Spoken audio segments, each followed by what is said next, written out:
just like that, we should be live. I don't know if the microphone is in the way, but let me know if the sound is bad or whatever, and I will fix it. Probably nobody's watching this because I made absolutely no announcements whatsoever, and I just felt like I want to paint something. And I also felt like I want to do one of those live streams where I didn't have that much planned, and I'm just doing a painting without any agenda. I don't have any... no set agenda for this. I'm just gonna paint. No planning. And I don't even have a palette. I actually have multiple palettes that are unfinished, but I think they are all somewhat around the same range. So I'm just gonna try and see if they can somehow be... if I can find the colors from within these, that could be useful. I should have probably also mentioned that I'm testing out a new brush that I am building. That's why I will be switching between the different variations. I might also modify it during this stream. Honestly, just want to see if I can make it work. This was supposed to be edgeless, but it's not edgeless. Now it is.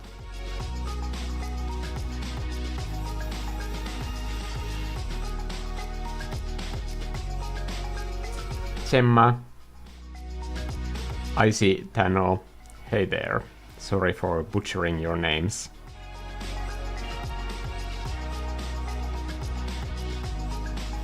I'll make a new layer and just try out some cloud shapes.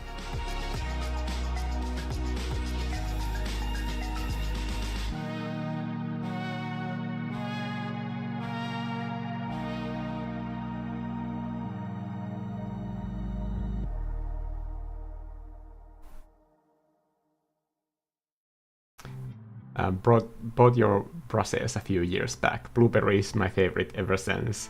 Also the bear. Yeah, honestly, both of those are really high on my own list as well. Blueberry is great. I especially like the way that it blends colors. Just never get tired of that. The way that it blends things.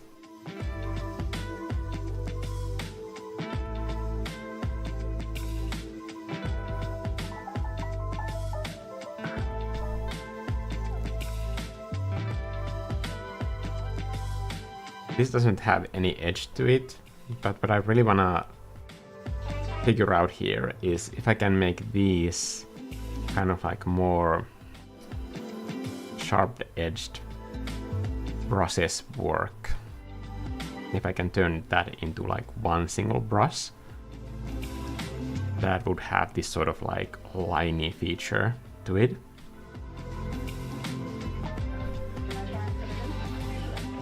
But to do that, I think I need to have like a very clean idea for the painting, because otherwise this is just not gonna be good for like random brush strokes.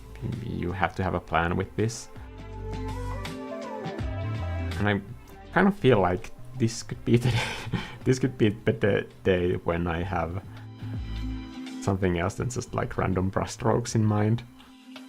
Who knows? But I want to show you the idea that I'm working with. The idea is to have these sort of like edges for each brushstroke, so that even on like flat looking paintings, you would have this sort of like layering. And that would make the direction of the brushstrokes really meaningful. Because it kind of it either enhances the 3D volume of the thing that you are painting, or it hinders it.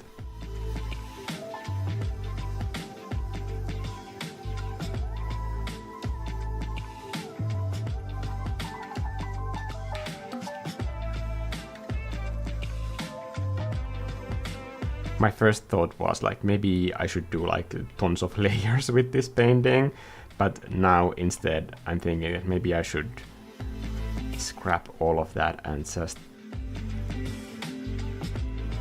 work with whatever comes to mind and see where that takes me. Sometimes it's fun to just let the painting evolve when you're working on it.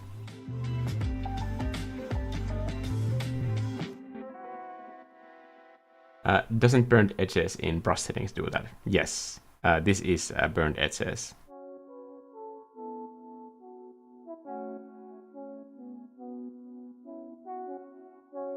I guess I shouldn't say that I didn't have any preparation for this, because honestly I did like tweak these 3 different variants that I am trying to see if I can make them work before this stream. I tried to make it so that the line that forms on the edge, that it has this sort of like concrete texture to it, so that it looks almost like a very light thin pencil line. Whether or not that looks good, that's yet to be seen. But I just thought that this would be at least like a fun challenge, to challenge myself to paint in a way where every brushstroke kind of needs to have its own purpose, since it's gonna be like the edges are gonna be so well defined.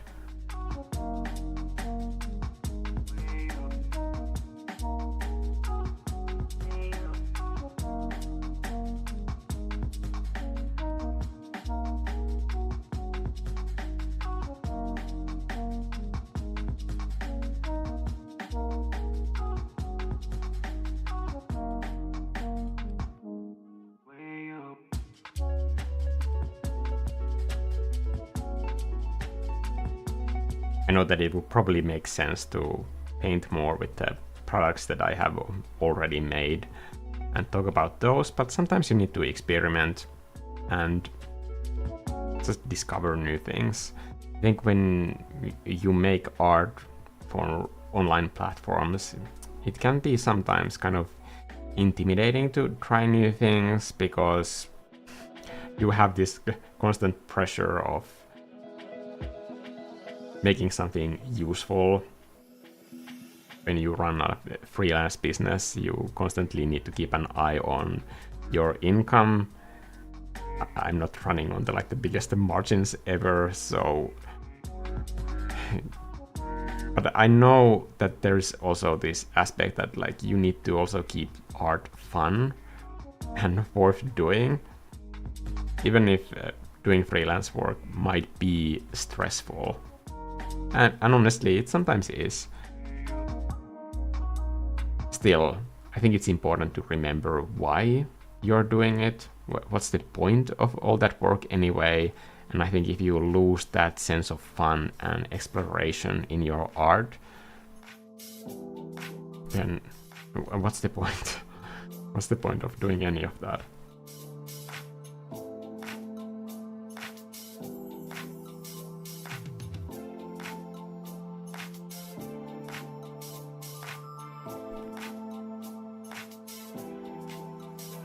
I think art as a career can be very difficult when art is also your passion, but when it's your career, you need to kind of take care of the aspects about your passion that make it fun and exciting.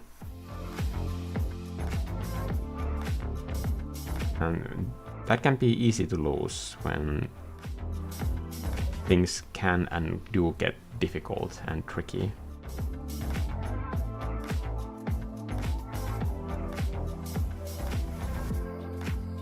Since I don't have like pre-developed palettes here that I'm working with, I'm just figuring out as I go. I have a small thumbnail size there that I am keeping an eye out constantly, that allows me to kind of like see this painting that I'm working with currently zoomed out. But I'm trying to keep it as full screen as possible, so that for anybody who happened to stumble upon this stream, so that you would have a clearer view of what I'm doing. And honestly, when you're blocking in a painting, it doesn't make sense to zoom in at this phase. Only because I'm developing a brush at the same time, that might kind of be an incentive to zoom in. But still, it would be zooming in too early.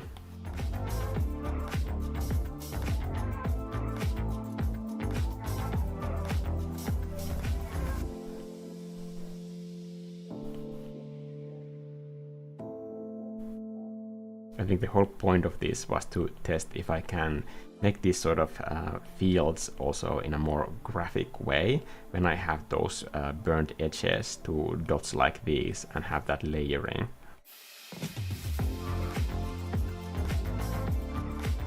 And then another way that I wanted to try this is to have these sort of like brushstroke rhythms of different fans, and you can see those lines here.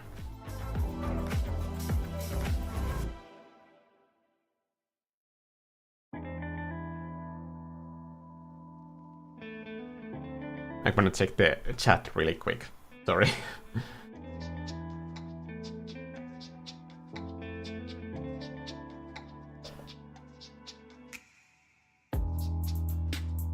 What is the most important thing while drawing landscapes or terrains? Well, on the membership, I'm currently doing these exercises for landscape painting, especially for anybody who is like starting out and wanting to make kind of more meaningful looking landscape paintings. Currently, I'm still in the beginning phases of those assignments. I'm working on the assignment 3. There are 2 already out that the members have done. The next one is going to be based on like branch anatomy, which I think is a really common mistake for beginners. But when it comes to the most important thing, I think the most important thing is to have a story.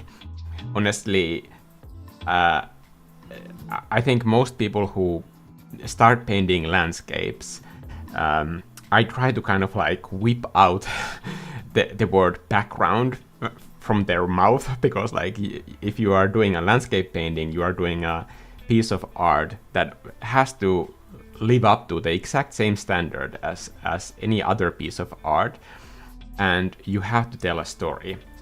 And to tell that story, you need to kind of like seek this sort of discomfort in storytelling, where you need to find yourself in the scene. You need to find what kind of emotion you are depicting in that scene, who it is for, like what's the point of that painting in the first place, and to get really honest with yourself. It's like, what do you want to say? And you don't need to have those answers right away when you start, but over time, when you're working on it, that's something that you should keep questioning yourself. Who is the main character of this painting? Is the main character, for example, a tree or a boulder? What are you saying through that? Like, how is it sitting in that environment? Or is the environment itself telling a story about the passage of time, or the way that you are lighting the scene? What you are highlighting in that scene? Is there man-made elements? And who is the character? Like, is it one of the objects in the scene, or is it the person looking at the scene? Is the person who is viewing your art, is that the main character? Because you do need to have a main character in your art, even if you don't have any people, obviously. That sounds really simple, but I think it can be really difficult to kind of get to that place where you make art that shows this side of you and expresses those emotions.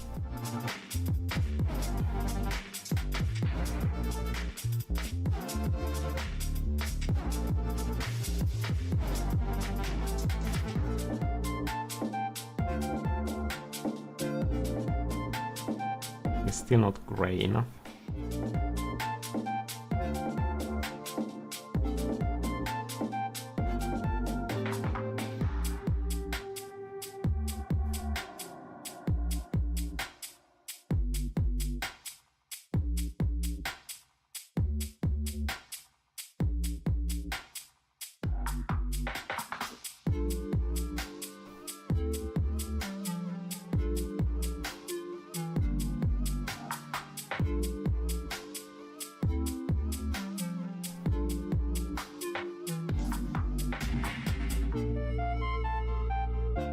I don't think the story needs to be where you start, but at some point when you are doing the painting, if you don't develop that mood in there, then it's just worth stopping completely and like asking those hard questions of yourself, and then seeing like what kind of elements can you support in your painting to tell that story, and what kind of elements are hindering that story from reading to your audience.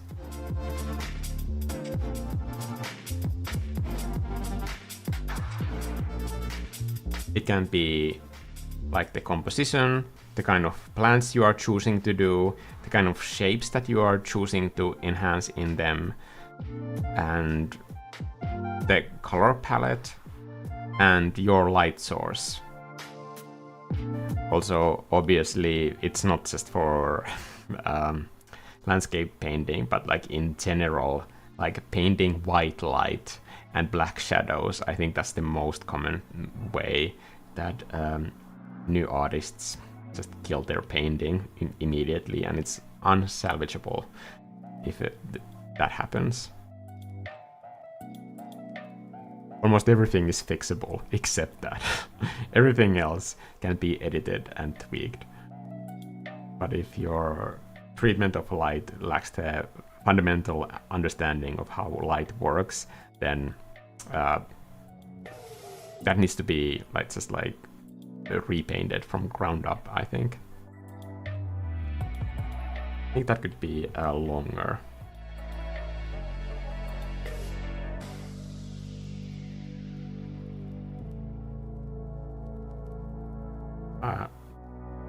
These sort of transformation boxes, I really suck at like grabbing the handles, and when it comes to selecting the layers on the layer menu and moving them around, I apologize in advance because I'm terrible at that, like really, really terrible.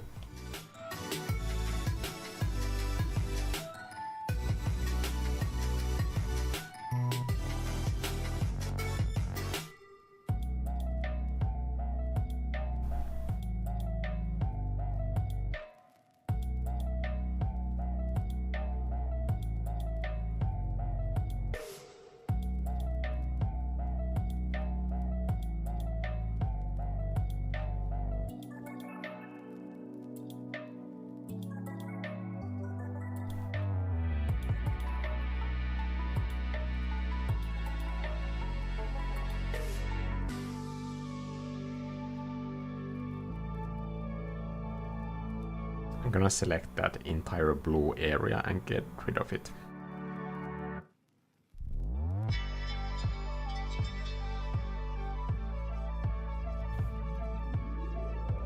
I already set the eraser to be the same brush, so that keeps the shapes consistent.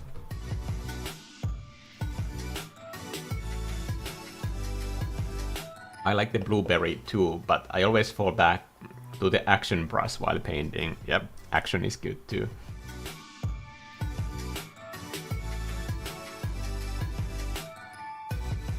Maria Clara Zimmerer is saying, also, sorry, is saying, I'm starting out in digital and I always get confused because I don't know where to start. When making a painting, something is always missing and that frustrates me a lot. Do you have any tips for this? Yes. I think I have a very disappointing... Oh, wow, the camera is like way off. Can I somehow fix that? Am I now more in the picture? A little bit more. Okay, so I have a very disappointing answer that hopefully someday will be helpful. Not right now, though. So, the disappointing advice is that that frustration, it will always be there.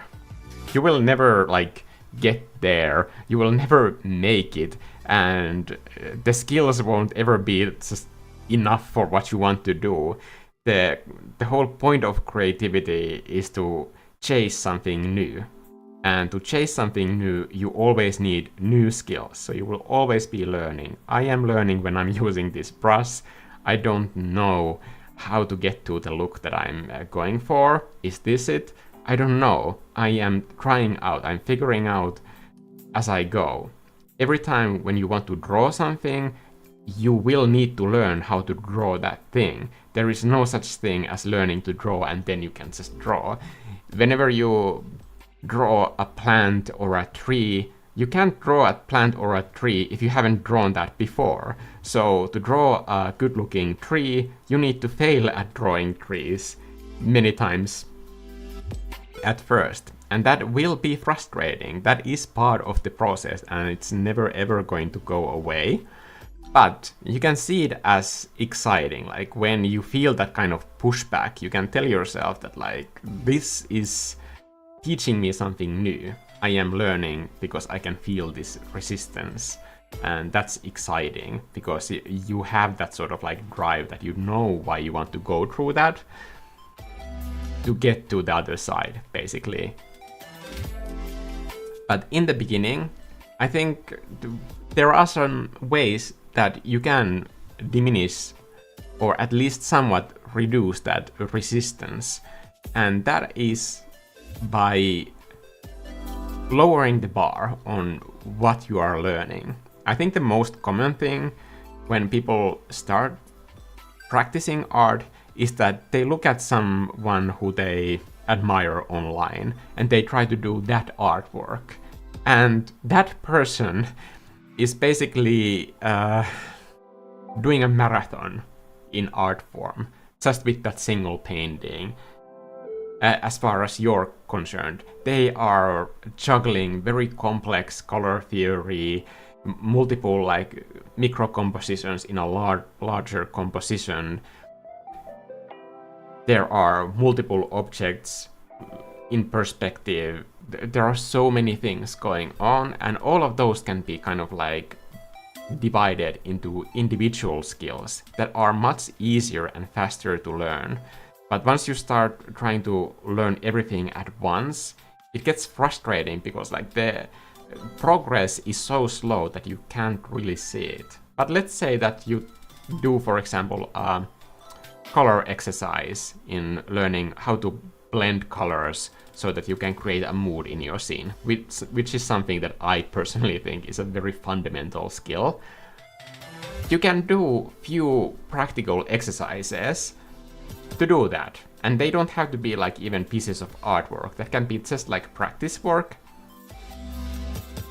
where you practice mixing colors like that in a logical pattern, and then you have that skill. And before doing that exercise, you won't have that skill, and after you do. So I think those sort of elements are really important in like keeping the motivation going, or like seeing that progress. But when you do a painting and you try to do too many things at once, of course it's frustrating because you can't see the individual progress there. Everything just sucks because you're new at everything. But kind of breaking those sort of elements of image construction into smaller chunks, that can alleviate a lot of that frustration.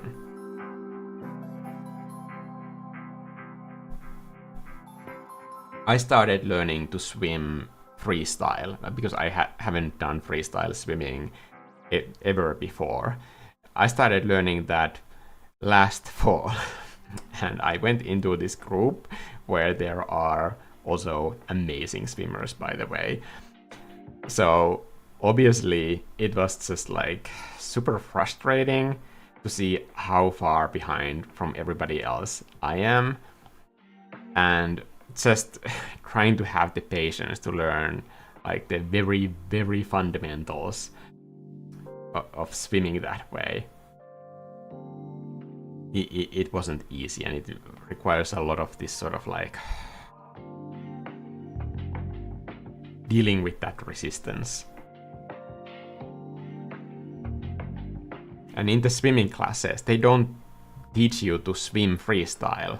They teach you to breathe in a rhythm that is required for freestyle.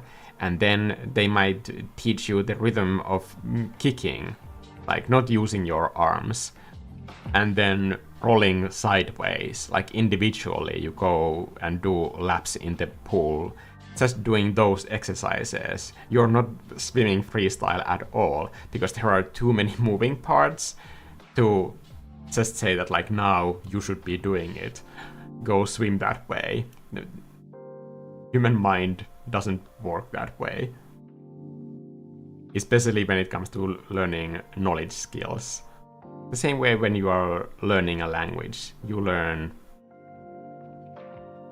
grammar rules on a separate week from days when you're learning something else like vocabulary and such.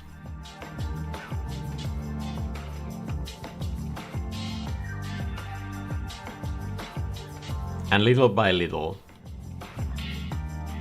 you get to the point where you can like speak the language, and then when you encounter those problems, you can start customizing those learning sessions to the things that are specific to you, on what do you want to say with your art, what interests you, what do you have to say to us through your art.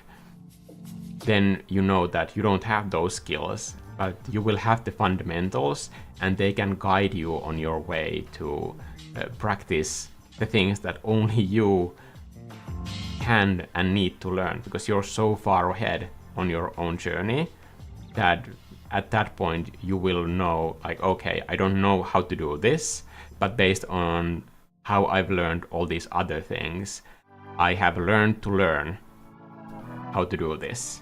I can go and seek the information on my own.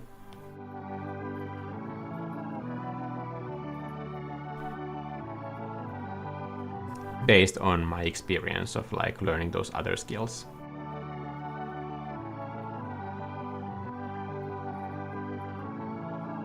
By the way, sorry that I'm so zoomed in.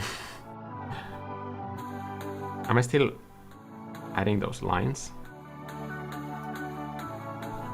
Can't really see it that well in this.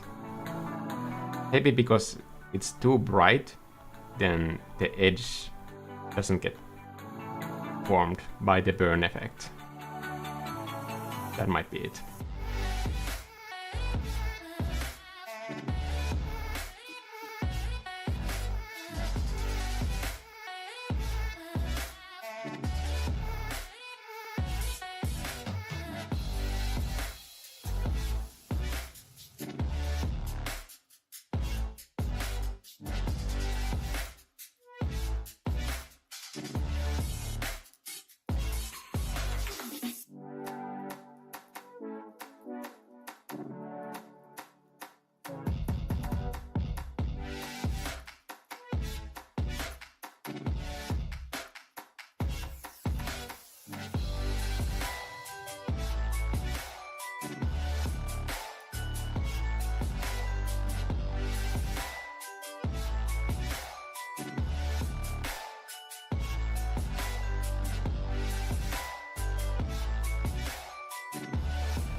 How's Starlight?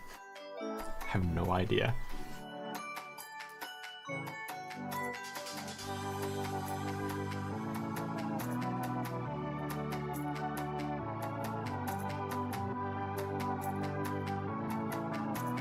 It might sound like dumb to just kind of put yourself into a situation when you are just doing, for example, a color theory exercise, like filling a chart based on the requirements. But honestly, I think even that can sometimes be really frustrating.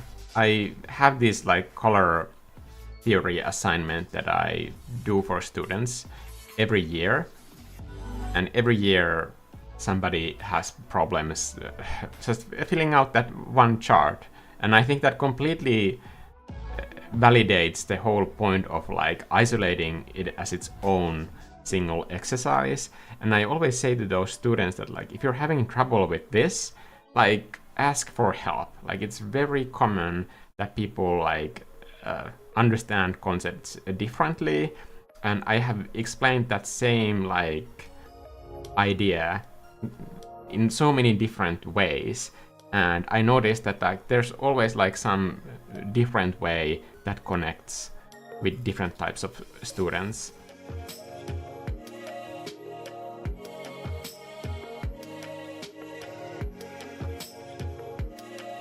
I think the whole point that I'm trying to say here is that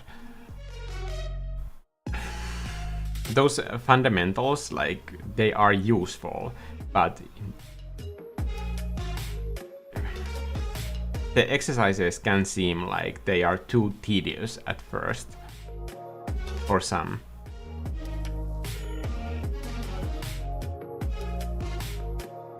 But I think it's worth remembering that like what is at stake here. Like, the time commitment to doing an exercise that is like, for example, designed to teach you color theory, that might take you 2 hours to do. Usually students do the exercise that I am specifically talking about in 1 hour. And then the more advanced one takes another hour or 2. Like, in a bigger scheme of things, that's still like just 2 hours, and they are using those skills in every one of their paintings for the rest of their lives. So I think it's just like managing the expectations when it comes to some of those things. It's just like, allow this to take a little bit of time, because it will be worth it. And if everybody could like just do it without these type of practices, then obviously nobody would be trying to teach them, because they wouldn't be necessary.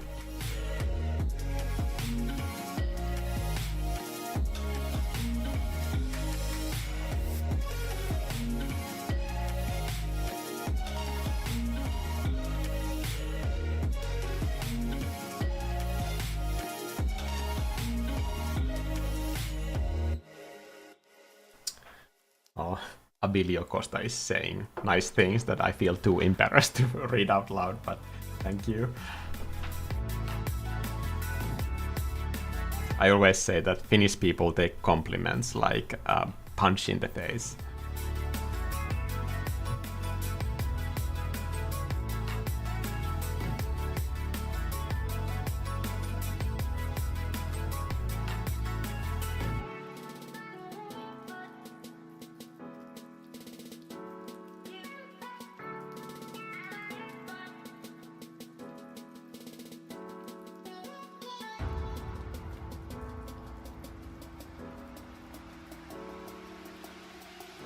Oops.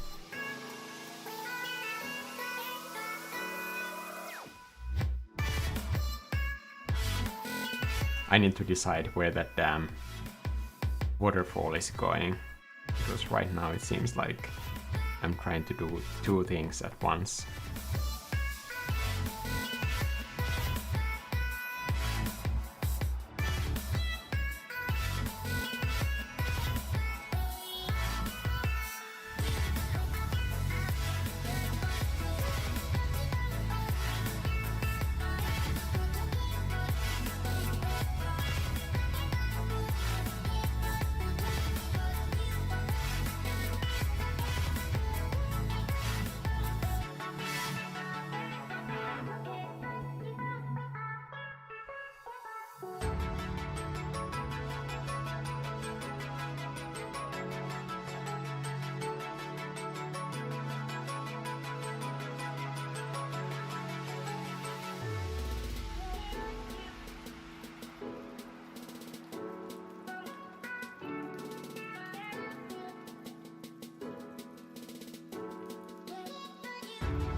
I think there's an interesting like mood of contrasting lights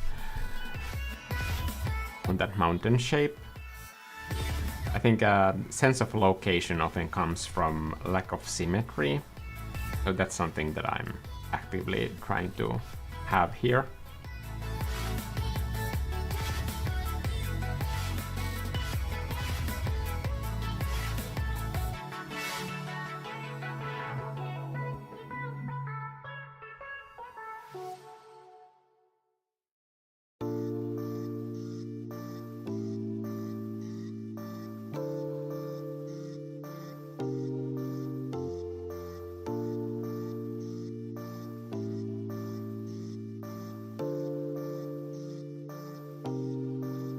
I mean, one thing that today, to me, is a kind of a big challenge as an art teacher is that there's so much online content that is very short form, that there are very popular TikTok artists that seem to create a whole piece of artwork in 15 seconds or whatever nonsense. And I don't think that the people who are doing art education online these days, that they kind of like be honest enough about how many tries sometimes something takes. Like all the masterpieces that you see in a gallery where you go to see art, all of the most impressive paintings that are loved by everyone, those artists have done those paintings 3-5 times before they do the final one. So every shape and aspect of the design has been carefully already tried out in multiple failures that didn't lead to finished paintings before the version that you see in the gallery can happen. And in that sense, creative work hasn't changed in any way in thousands of years. Failure is still just as important, because if you already knew how to do that thing that you are exploring, there wouldn't really be any point in it. I think the whole creative calling is about moving us forward as a society, and the creative ideas, they need to be explored, to be discovered. And there's always uncertainty in that. That's why you also feel like a fraud when you're making art, especially when you're a professional artist and other people are looking at your art like you're supposed to know what you're doing. It's really difficult to say to people that are following you that I am following this like creative calling of this idea that might or might not work. I don't know. And I'm just basically a worker for that idea. I show up for my work, but it's my duty to find out how to do this. But when I start, I don't know. I don't have a template for how to make art, and even if that was possible, I would not want to have one. That would take the whole point out of all of this, in my opinion.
I didn't know if that would work. Like, it seems to work, so I'm going with it.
Maria is saying, I purchased your last course and I'm loving it.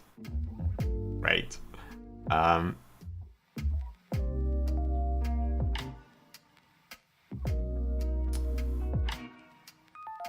think when it comes to, for example, color, I think in all of my art courses, especially the one that I have on Gumroad, I have a color tutorial on how to choose a local color and make a lighter and a darker version of that. That sounds like super simple, and in the example there's like one single blob of a cloud where I'm showing this. But that whole process might seem like it's kind of like a dumb exercise to do, because the end result is just like a blob with like a light and a dark side. But that's how all of these elements that I'm currently doing here happen. You see, this is nothing but the light and dark side of the same thing, and I just have two colors instead of that local color here, because they are in shadow or out of shadow in sunlight. That's all. Like, I'm repeating that same thing over and over, but learning that skill in something that is complex like this, and I think it would just like jam anyone's brain and make the whole experience really frustrating.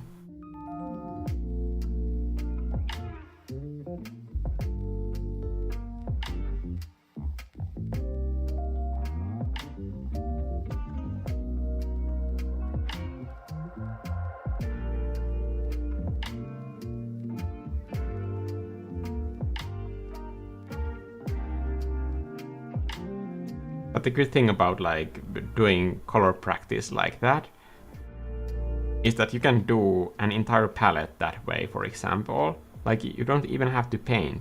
You could just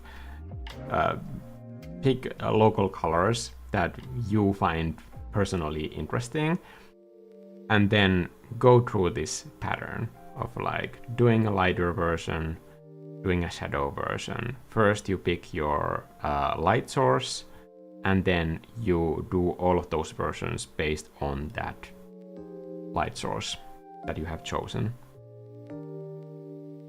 Once you know your light source and the local color that you want to blend, then you already have all of the information that you need.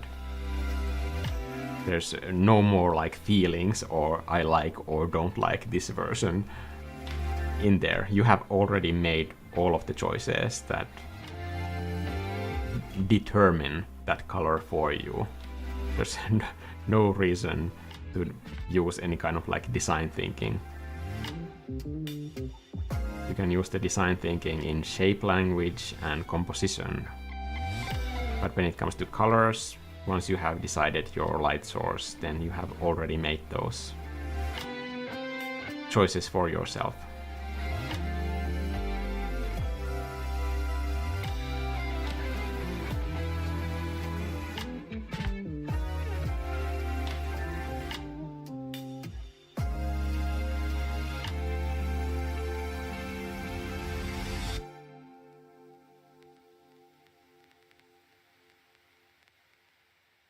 Oh, that's a big stem.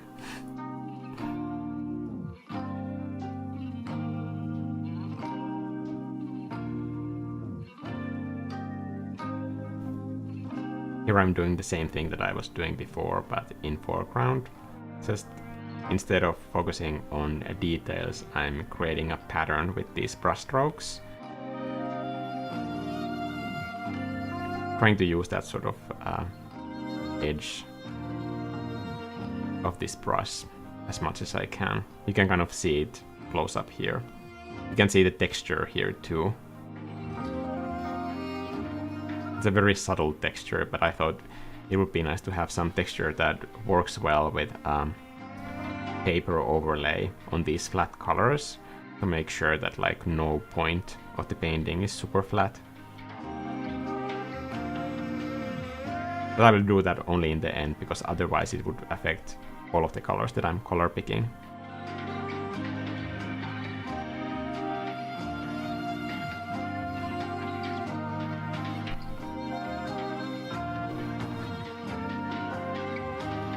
Just got here. Is the stream near its end? I don't know. I'm still kind of figuring it out. Honestly, this has been a strange stream because I've been kind of doing very finished areas without having any plan for the middle. But it has allowed me to test this brush. So, I don't know. I don't know why I'm apologizing for this. That's the way that this testing is and experimentation is happening in this painting, so I should just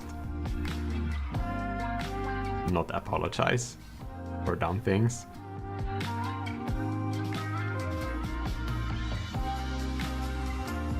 Also, it's something that I keep saying to new artists all the time as well.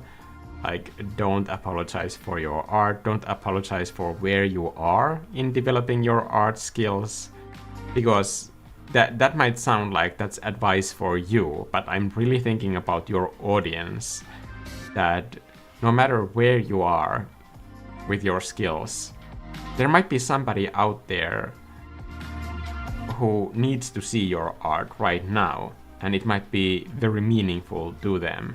So it's very disrespectful to make it all about you if you publish a piece of artwork and then you go into this apology mode and say that like, I'm sorry that it looks this way, I just started learning Procreate or gouache colors or whatever it is. This is my first try or so on.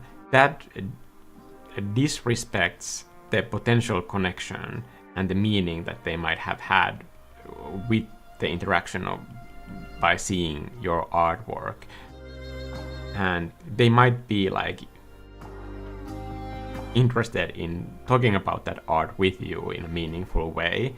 And if you just let out this signal that like, I'm having these very bad confidence issues and I just need somebody to support me through this, then you are immediately shutting the conversation from the important part, which is the art itself. And the art kind of like, you have given it all this love and attention, and then when you make it all about you and by apologizing for your skill level or whatever, then your art gets kind of buried under that.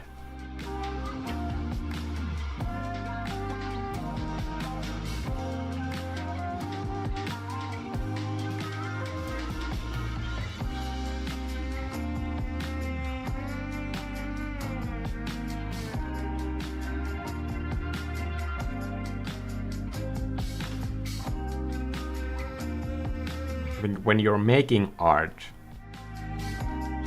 my own way of thinking is that like when I'm making art, I'm making it just for myself. But when it's done, then it's my responsibility to show it to other people, because I was given this idea and it would be disrespectful for the idea to keep it without showing it to others. I don't think that it's narcissistic or vain to promote your art. I think it's kind of like the least you can do after being given that idea.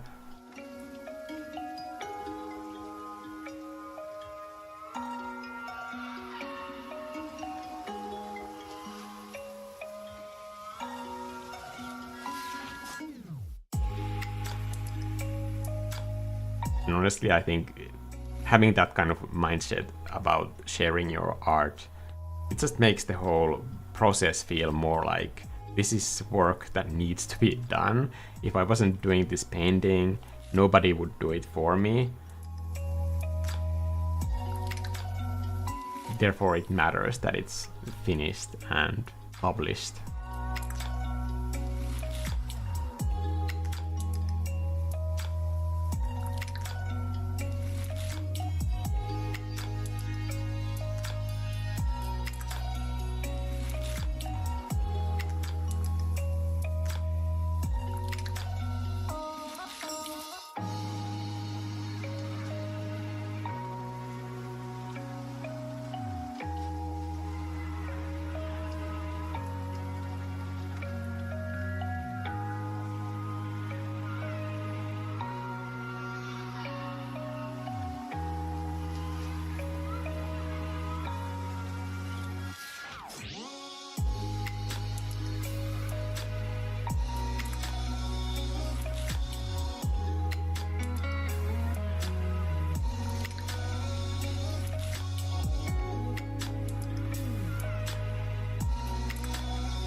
How is everybody doing here?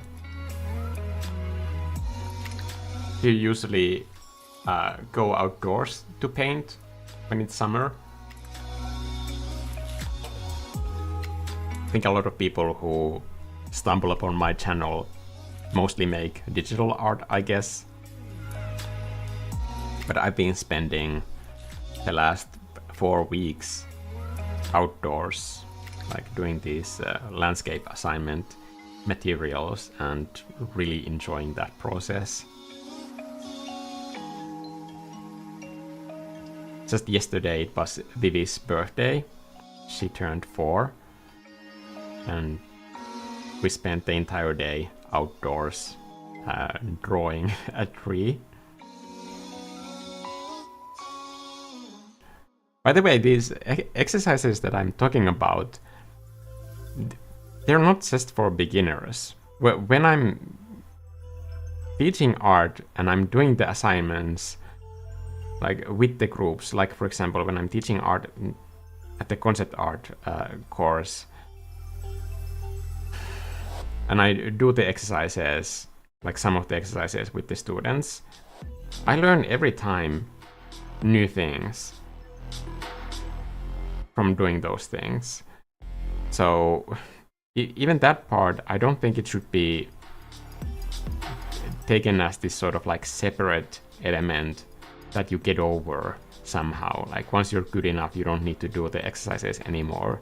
No, you will benefit from the same fundamental exercises no matter how long you've been doing this, honestly.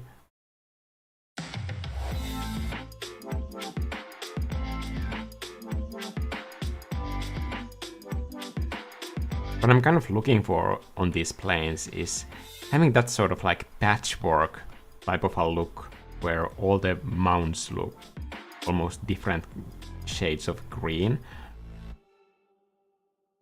Kind of like in graphic travel posters.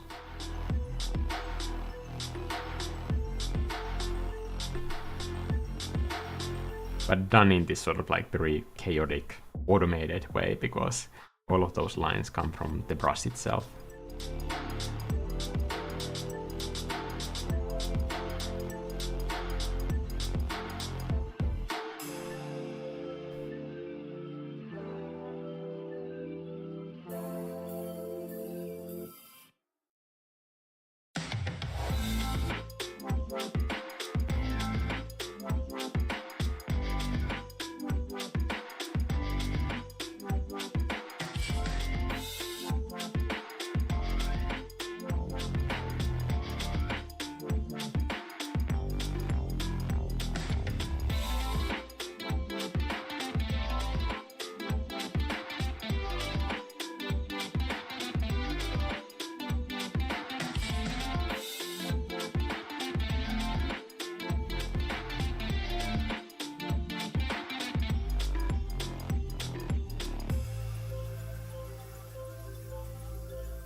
whoop.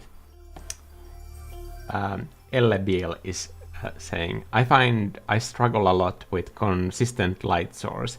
Any recommendations for improving that? Yes. So pick your light source. Let's say that for this painting, I'm gonna make the light source now. So the light in this painting is coming from the right side, obviously. It's quite low sunlight, like pre-golden hour. So what you wanna do is you pick that light source color. Remember that this color is never ever white. Ever.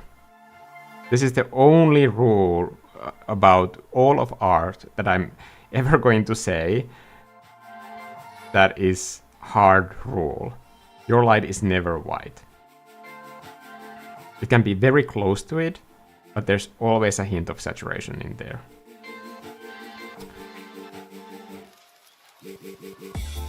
And then you do a 3-dimensional arrow. Not just an arrow, but a 3-dimensional cone that is going to be your guide for the entire painting. And that way, when you're doing a complicated painting that has multiple different objects, it's super easy to suddenly forget where your light is coming from. But when you have this sort of like a reminder, you can stay consistent with it. And this also determines your shadow colors. So the shadow colors, for example, for this light source, they come from here on desaturated surfaces. Obviously, that change is much smaller when the local color is highly saturated, like here in the foreground. But that same ratio is happening with every surface. And when you are changing colors, you will never find, for example, if this is my local color, I will never find the lighter or darker version within this cube. Never. I will always have to change the hue here or on the hue ring towards the direction of my shadow color. And just the same way that you have a light color, you have a non-changing shadow color as well. So I could add a different dot over here. I'm not going to, but just as an example, this is the shadow for this light color. And that's the relationship between every color here. It's most visible in desaturated surfaces, but even on these, for example, this grassy hill, it's going through the same spectrum.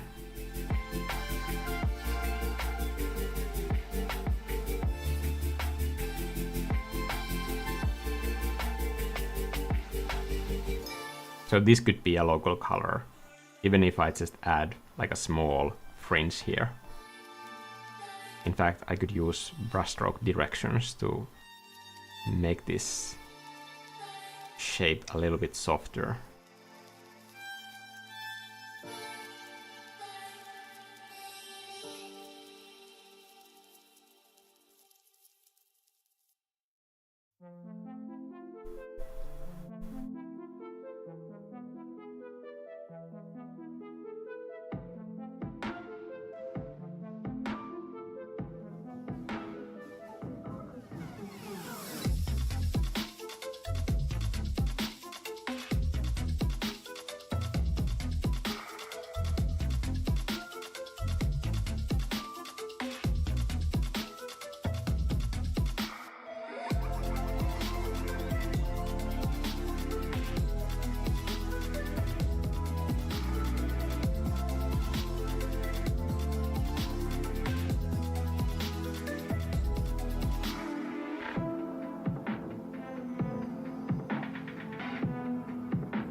I think having a rule that you can apply to all the colors in your scene, I think that's the best way to make the whole palette consistent and to have a mood.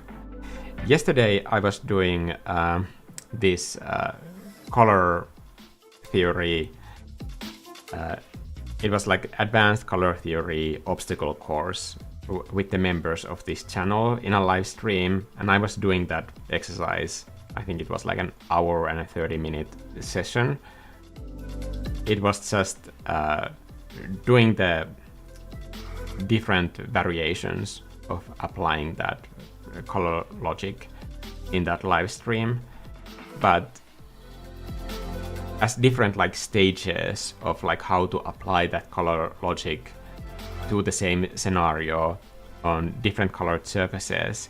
Like all of my like setups were like really ugly looking color palettes, like a red floor and a green wall next to it and a purple wall that were lit with like consistent lighting every time to kind of like show the bounce lights, and how to apply that logic from the previous similar color assignment to those scenes.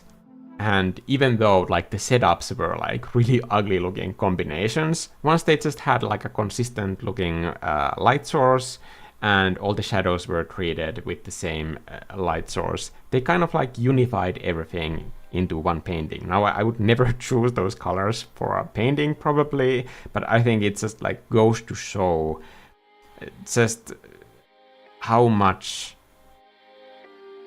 the light source and shadows unify these elements.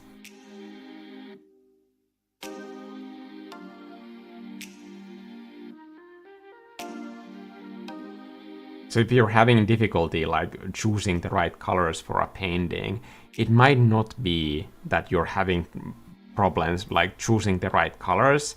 It's just that like maybe having a more consistent treatment of light and shadow could be the solution. I've been teaching concept art for so long that I would say that 10 out of 10 new students have too many colors in their paintings, and I almost never, like probably never have had to say to a student that your colors are not saturated enough, that they start with like way too much saturation and then they don't have enough room to add those lights or shadows to take down the saturation or take down the value range when they want to communicate those other elements in their art. So if you're a beginner and I haven't even seen your art, chances are that I would probably say that you are painting yourself into a corner by having too much saturation in the beginning, or that you accidentally put white in your painting, which is also like a dead end that there's like no painting out of.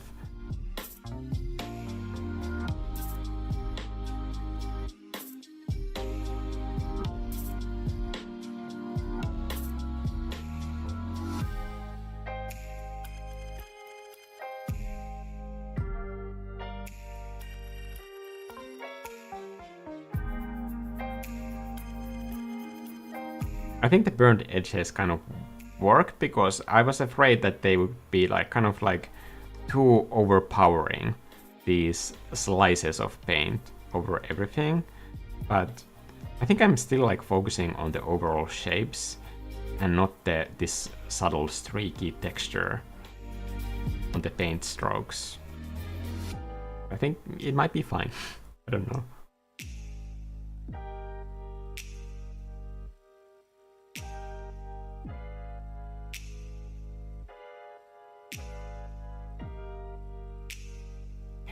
Honestly, I think in these live streams, as much as I sometimes say that like it's stressful to paint when other people are watching, there's also this urgency that I need to make important design choices for my painting. And by the way, this is like a completely wrong color. What am I doing? This completely destroys the point that I was just about to say. I just wanted to say that like I feel like I'm way less fuzzy about my paintings. Luminosity is the thing that I'm searching for here.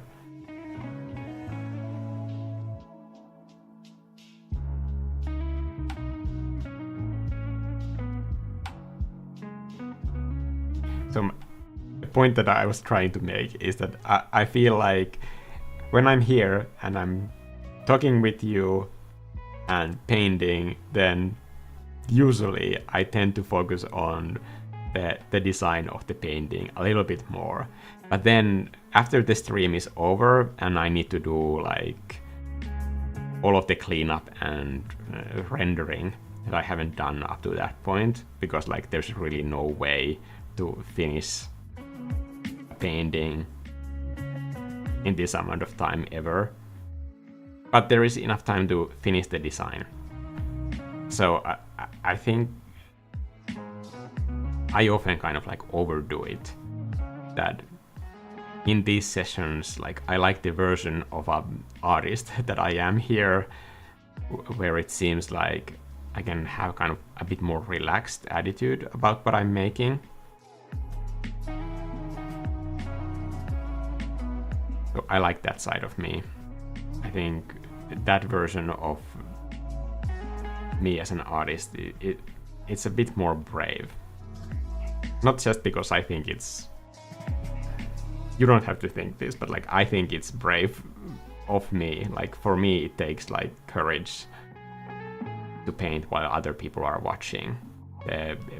Mikko that was painting 20 years ago would have never painted while somebody else is watching me. I literally once asked my boss to leave the room while I was making the changes on one project. It just goes to show how hysterical I am about it, because I was just so nervous about making mistakes all the time.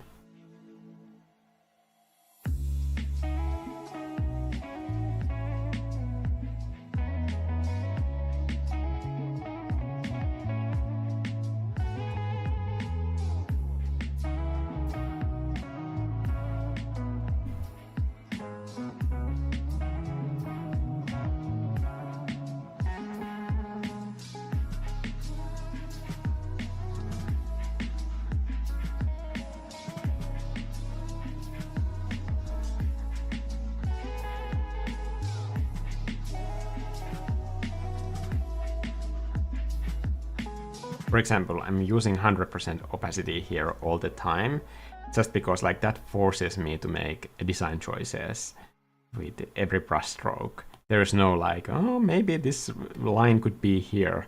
Like it's either there or it's not. That's what the 100% opacity does to my brain here.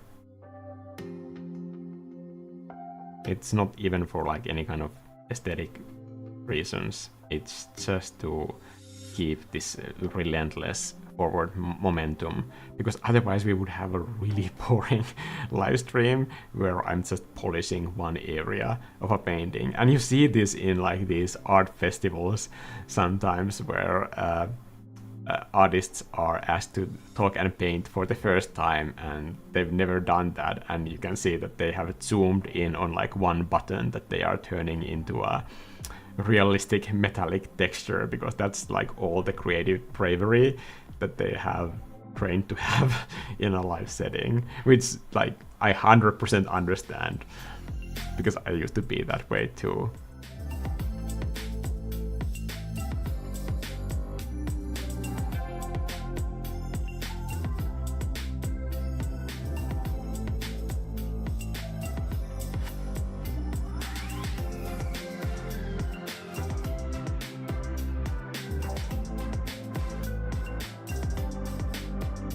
So the Wish You Were Here name of this live stream that I put for this, it was for making this sort of like a postcard-like thing. But I also thought that like it could be fun to start a live stream without announcing it to anybody, because I kind of like wish that you were here with me. So thanks for noticing that I'm online, and thanks for coming to this live stream. Like, it really matters to me, because I honestly think that you are my friends. I love talking with you. I hope that you have noticed that, like, in the comment sections, like, even in my very old videos, like, I'm very active responding to people, especially when they have questions and difficulties with their art. Doesn't matter if they're like channel members or not. I think an interesting question is always an opportunity to talk about it and maybe help somebody else. Like, I think just like asking a question itself, I think it's brave, because like being able to talk about those sort of problems that you might have with your art or creativity. I know that it's not easy, especially in the beginning, but I promise you that there's somebody else out there that might be reading like either that question or the reply to that question online was like exactly at the same phase.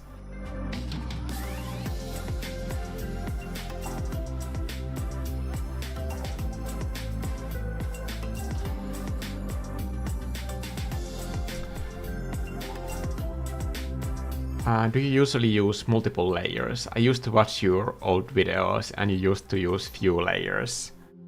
Depends on the style, really. I can show you the painting that I've been working on, which is a completely different style, but this is like all very much, the whole style is based on everything being like in one single chunky layer as much as possible. But that's just the painterly style of it. Like when I want to separate things, and here it doesn't matter if the elements look kind of like cut and glued on together, because that's the whole look. So I think it's just like depends on what you're going for. And what I'm going for here is this. Whoa, I think there's something weird happening with the live stream.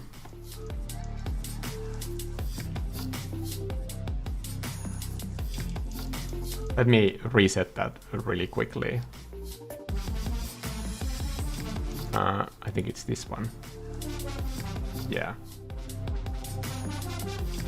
I'm gonna cut the connection and open it again. Sometimes Zoom drops out this thing, so sorry about that. It's just lucky that I noticed it, because I'm not always looking at the screen. So, also Maria, welcome to the Angry Mob. I'm gonna get back to that really quickly. I just wanna go back.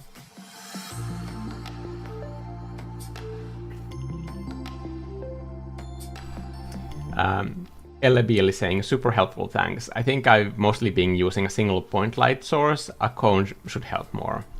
Yeah. Also, if you have multiple light sources and it seems to get like that you're losing the mood, like I recommend the same thing as the Naughty Dog lighting designer did in one of the postmortems, that like always just like cut out all the other lights and return to that one light source that is the most important in communicating the scene and the story and the mood of your scene.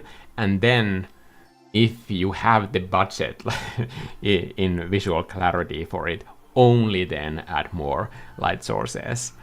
So always cutting it down to the most simple one. Like you, in like most cases, like the single light source gets you 100% there, that you don't need more. Okay. AdWorks is saying hi. Hi, AdWorks.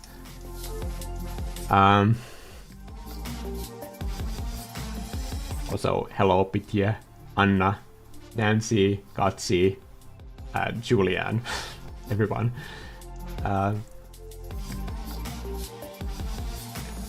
Shake is saying, thanks for painting with us. It has been very pleasant lunch break from working on the house, and I deeply admire the creativity courage you routinely share. These are horrible comments to read out loud, because it sounds like I'm saying a compliment to myself here.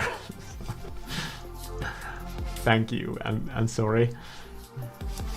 Helps me make more of my own. Yes, that's exactly the point of this. I think when I was still working my like horrible corporate job and working on the paintings, I always like the more kind of like longer YouTube videos, because it felt like I was painting with them.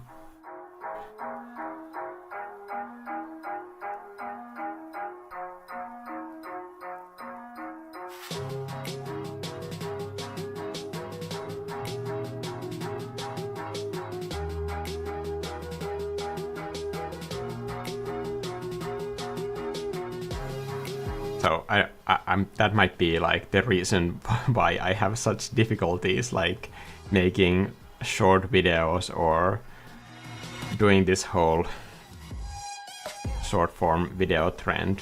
Maybe it's just not for me. Anyway, no matter what the topic is on the video that I'm working on, I think the overall goal is always to make something like that I'm not like preaching or talking on a soapbox about some topic, but that I always assume that we are making art together and just having this chat while doing it.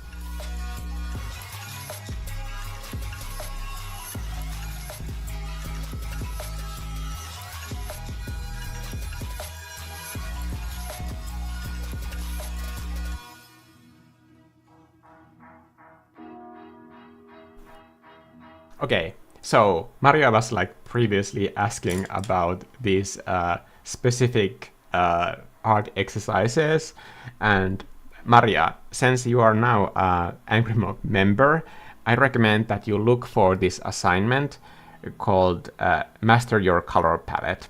That is in the membership content library, and after doing that exercise, I recommend doing the live stream exercise that we did yesterday, which is the advanced color obstacle course. In that order, you really do need to do the master your palette chart first. That's exactly what I was talking about, and that exercise is also something that I always do with my students. And the reason why I always do that one exercise is because I just know it works. Like, I've seen it work over and over with different types of artists that have different styles. That's why I do it. Because it works. And also, if you're having trouble doing that, you can just post your chart in the Discord channel. The Discord channel invite is in the community posts as well. And I can check the color chart for you if you need any help with it. And ask questions. I'm here to help.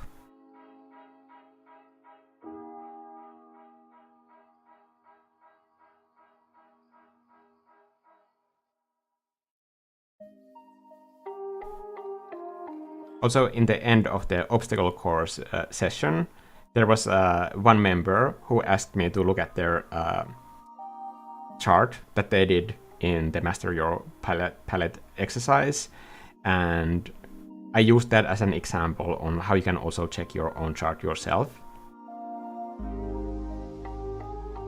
Because there's always going to be somebody who I can't like quite reach if I'm on a trip or somewhere where I can't see the message early enough, so that information is pretty easy to access. I know that I'm missing like third of the ground level here in this painting, but I'm gonna add it now.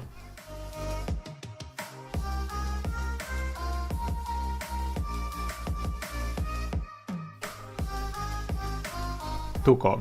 Hello chat. Hello Tuko. Mikko.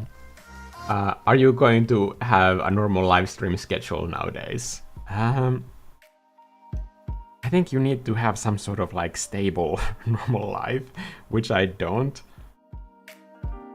I would love to say yes, but like honestly, I don't want to create unrealistic expectations of what I can do. Honestly, when it comes to this channel, like all I can say is just like I'm trying my best. I'm trying my best here.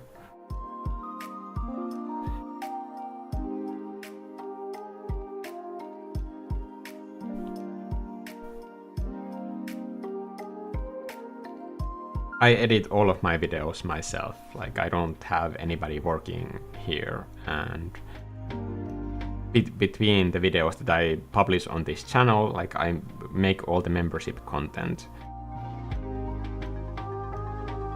And when I was working on that art course, like I did that between the commissions and everything. So I don't want to sound like I'm complaining, but it is a lot of work, like different things, and they're not all going to be moving smoothly all at once. I think that's the biggest thing that I have learned in the last 2 years, is that if I want to have something done, if I want to publish a new video, if I want to finish an art course so that I can help more people who can't be like physically in a concept art class with me, sometimes I need to just like drop everything else and like finish one task at a time. Because if I focus on too many tasks, then for sure nothing gets done. That's just the way it works.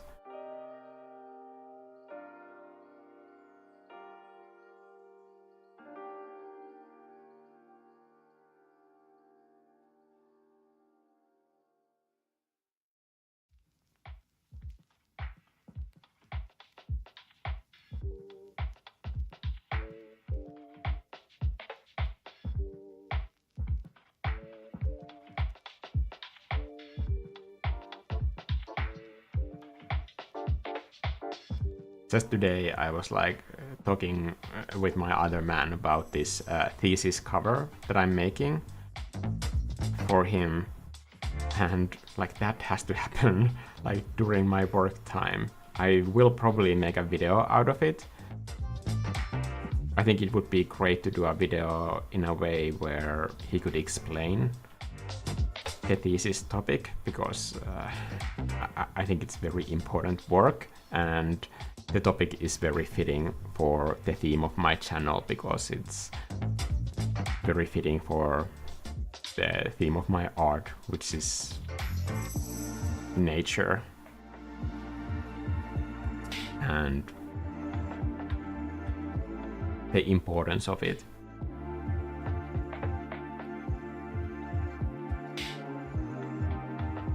Anyway, like when you have these sort of like multiple goals that you want to like achieve, this is something that every freelancer needs to be like able to juggle, because you're never gonna have this sort of like perfect stillness in your life to focus on your work. You always have to kind of make that time out of basically nothing. And even though there are multiple commitments that you need to meet all the time, the thing that I have learned in these last 2 years is that like I get way more stuff done when I stop like stressing about the things that like I'm not be able to like multitask at the same time, and give space needed for the one task at a time. I think that's super helpful. Not saying that like I have this like fully under control now. There are still times when I just like feel like the workload is just crushing me completely, and I go into this like really bad like mode of like feeling like I'm paralyzed, that like I can't do anything because like I need to do so many things. I know that it doesn't make any sense, that it's definitely not helping me do more. But those moments still sometimes happen. But when I snap out of it, I know that this is like the remedy to prioritize and then focus on one thing. Especially when making videos, I think it helps because like making videos inherently is multitasking. When you have, for most of my videos, I have like 30 to 40 hours of video footage material that I need to edit. And when I've been doing those actions myself, I know what I did in what order, or if I'm editing the audio that I recorded for a voiceover, I know the amount of mistakes I had at some point, so I can just skip ahead. So all of that is multitasking a lot of information all at once. And if you think about it, it would make no sense if I kind of like juggled different work tasks with that. Because if I return to a video a week later, then all of that information is gone. I don't remember where I messed up, and the whole like vibe of a video comes so much through editing. You can spend as much time as you want in writing, and honestly sometimes I've been writing a video for a week. But I think in the edit, when you're like fully focused, you can completely transform the output if you're just like focused and manipulate the materials in a way that tells the message in its like most clear, powerful way. And I love that. I love editing. I think it's super fun.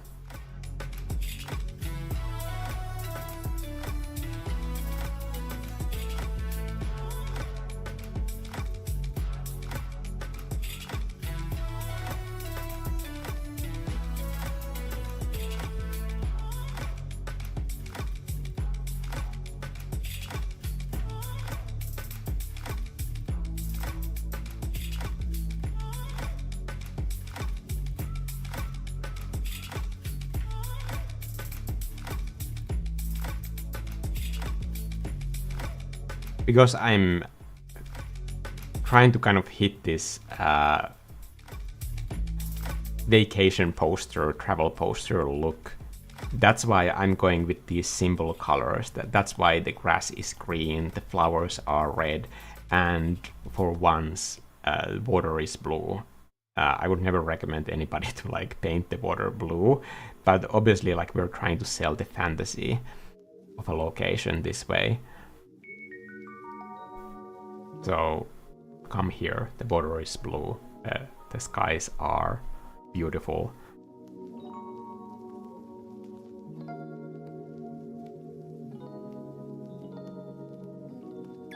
Once again, I'm looking at the zoomed out version, like here on a smaller screen all the time.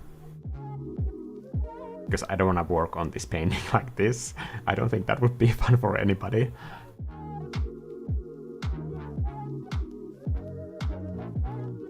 Tuko is asking about Patreon. I don't have a Patreon, I only have a membership on this YouTube channel. That's where all of my membership content is. Because I think, you know, on Patreon, they're quite strict about the amount of video material that you can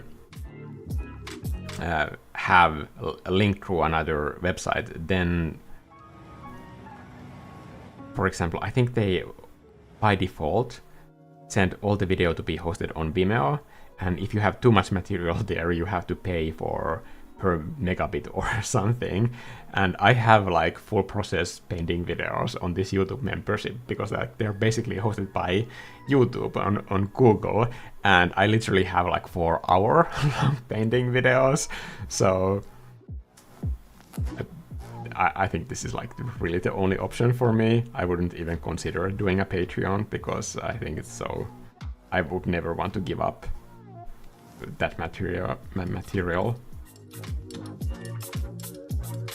Also, for anybody who is like considering like doing a Patreon or a YouTube membership like this someday, if you're an artist, it can be like very scary in the beginning, because I remember when I started, and obviously I had like nothing on there, so it felt crazy to like have this monthly subscription that you're asking people to contribute to, like for you to make your work. But trust in the people who support you. Nobody has that kind of like a library of content right away, but you'd be surprised if you're just like consistent with your work. I don't even remember when I started the membership. Vivi was still a puppy back then. But now there are like days of video in there. But in the beginning it felt like super stressful, honestly.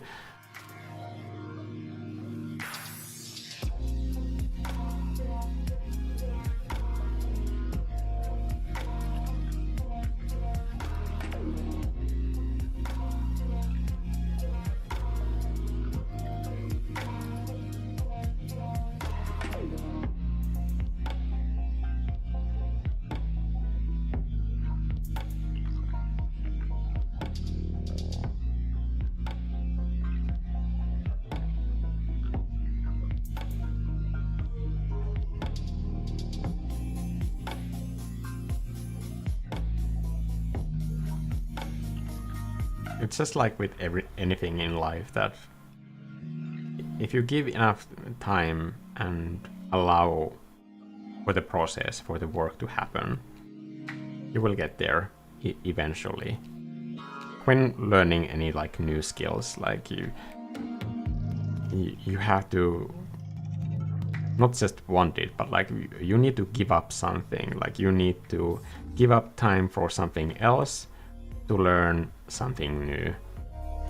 And in the case of art, I feel like I'm like gaining way more than I'm giving up. This time that I'm making this painting, what I would be doing with that time. I love playing video games and I will always be playing video games, but I wouldn't want to give up art for that. Or watching some like show on Netflix for 40 hours. I think when I'm painting, I always discover something meaningful about the art and about myself, honestly, through the process of making art. And I never feel like the time that I have spent on art, even if it's a completely failed painting, I never feel like the time that I have spent on my art is wasted time in any way. I always feel like it's worth it.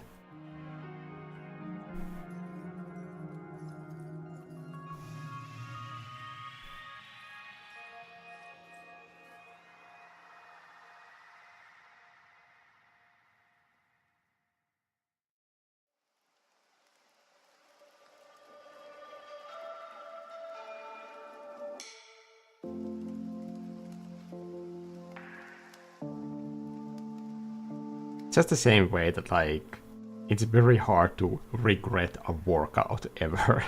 Like even if the workout sucked, at least you did it. So you have that feeling of accomplishment every time.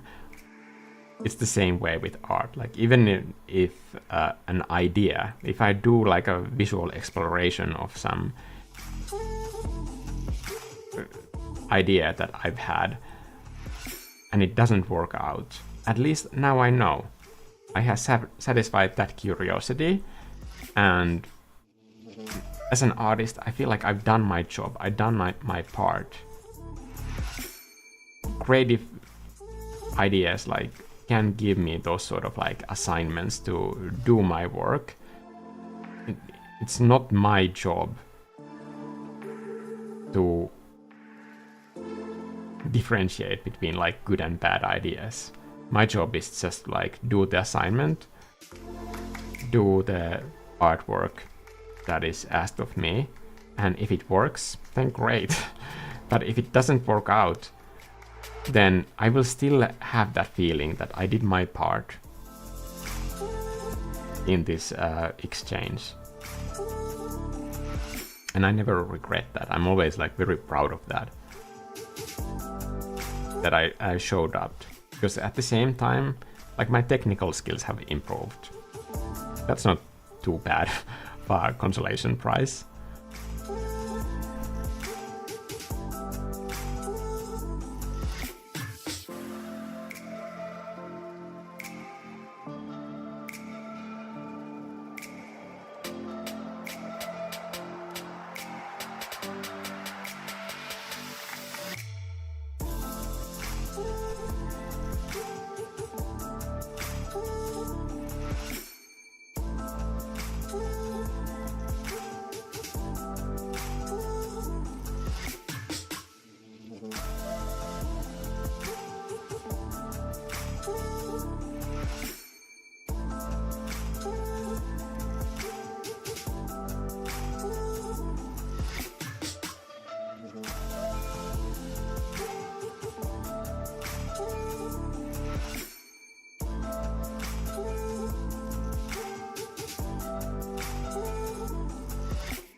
Oh, sorry, I missed a ton of comments while I was painting.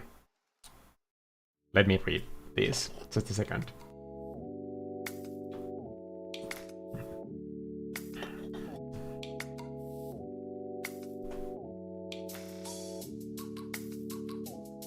Any tips on being patient while learning art? That's an interesting question. I think it's a good sign also that you're frustrated, because it sounds like you have a lot to say with your art and you want to get to the part where you are making those ideas. I think it's worth acknowledging that that is not just like a bad negative emotion. It means that like you are practicing and working towards a goal that is meaningful to you. So I think it's worth remembering that when it does get hard.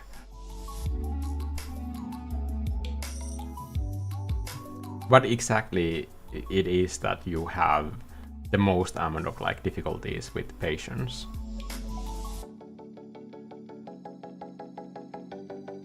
Is it just like doing the practice, or like failing at like getting the ideas on paper?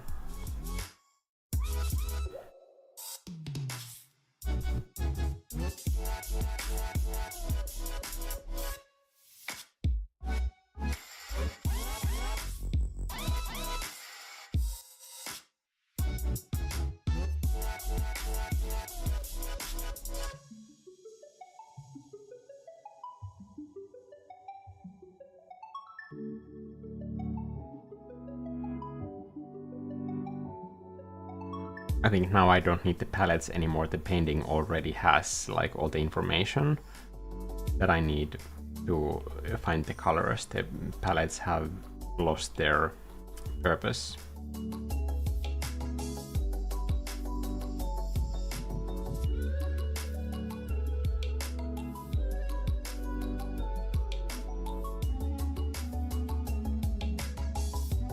Make sure that I'm working with the same brush.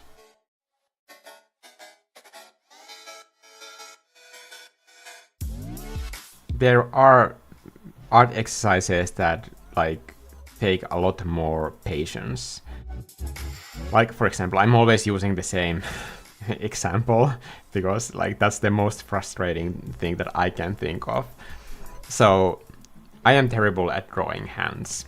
I've spent a lot of time practicing drawing hands and I still suck at drawing hands. So that's some area of art where I need a lot of patience when I'm doing those practice studies. But if my plan was to like learn perfect hand painting now and forever, like I think the most efficient way to do that would be to do a large volume of studies on how to draw hands. However, you can't like press the harder, faster, more button when you have this sort of like a big goal. I think that's really important to understand. You can like do a very short sprint. You can do a mermaid and do mermaids for 30 days and then be completely burned out and want to strangle whales with your bare hands. But it's not a long-term plan to live.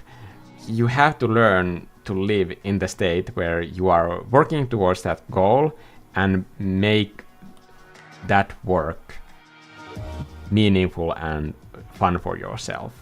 So you already know that there are these assignment and practice sessions that you can do to get you closer to that goal, but you have to pair them with the kind of art that is just fun for you. Like you already probably know how to draw something, or you enjoy painting with certain type of colors, or just like making a mess and like having fun with art in whatever way that comes to you, whatever is fun in the work process itself. The real way to make a sustainable plan is to like plan out that like during this week I'm gonna do X amount of these practices and I have these hours that I'm using for just like fun art time to remind myself that like why I want to do this in the first place, so that I don't go crazy.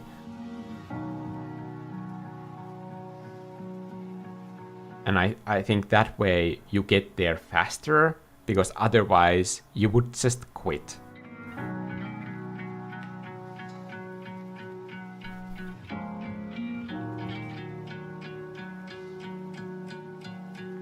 I see this every year in January when people do these art challenges, and I have all these people come to me with their declarations that like now I'm gonna be using my sketchbook every single day and I'm going to do face structure studies until I have perfect face symmetry in my drawings. And of course I don't want to go to random strangers and say that like hey you should maybe reconsider this, but like really in those moments I'm thinking by myself that like, ooh, you're running really hard into a brick wall, and I just hope that you don't hurt yourself so badly that you wanna quit doing art altogether.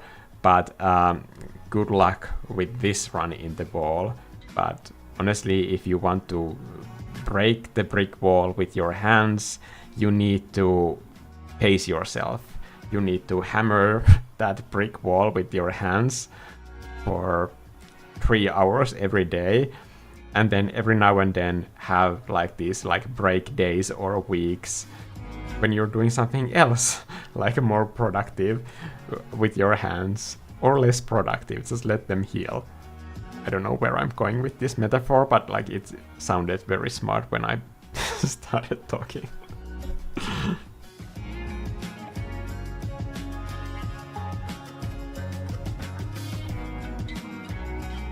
And everybody has like a different ratio, but I think a more common like mistake that people do is that they think that they can just like go 100% into these like practice sessions and somehow fast track their entire progress by just like pressing the harder, faster button. And it will not work out, because no matter what you think about art, this is going to be a longer battle than that attitude.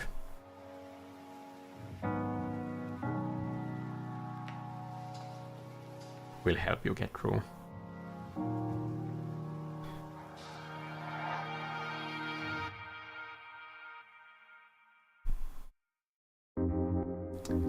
I just got the Gumroad art course and I'm doing my first watch through. Okay. Julian is saying, it seems like nature is a common subject for Finnish artists. I've seen it in music as well. Yeah, well, it's mostly a forest with a few people living in the forest. That's the country. So, yes, it's important for Finnish people. I wish that like preserving the forest was an important part of Finnish culture as well. I hope that changes. A huge part of our forests are just like a farm to grow wood, to chop it down and make something out of it or sell it somewhere.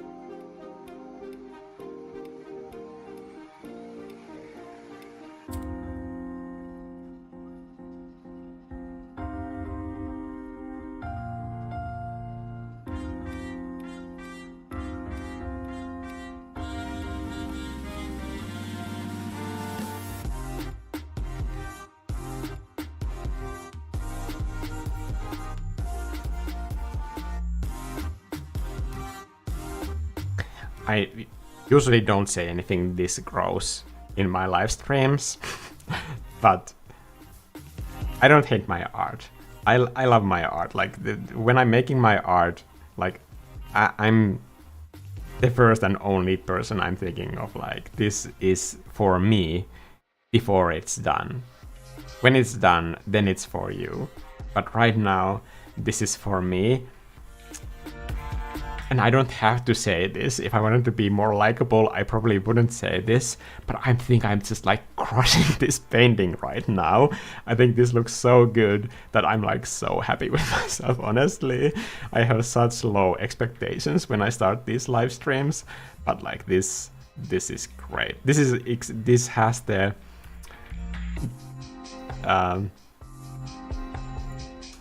travel postcard feel that I was like wanting to kind of like send out in the world with this live stream.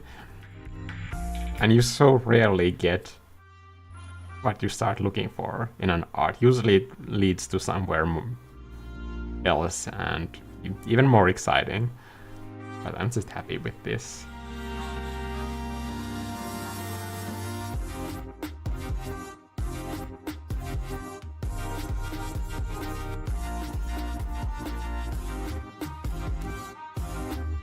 I don't think there are any kind of like compliments in the world that ever feel as good as like when I'm happy with my own art. The way that feels, like there's just nothing like that. Because I'm not here, I'm not in this room. I'm in this painting.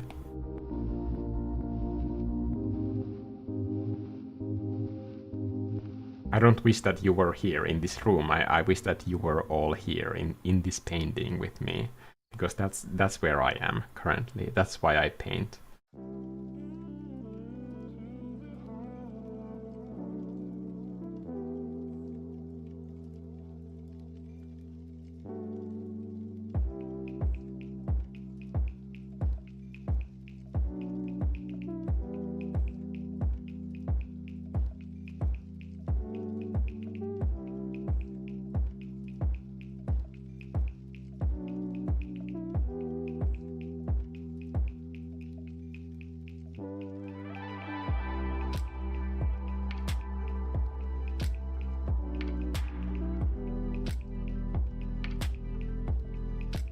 I think it's always such a shame when people apologize for the way that their art looks, especially when it looks good. It's just like they missed the point. Like even if they made something great, they will never enjoy it, and it just seems like such a waste.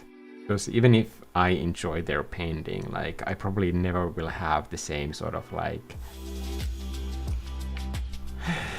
view of the world that would allow me to enjoy that painting the same way that they have potential to do.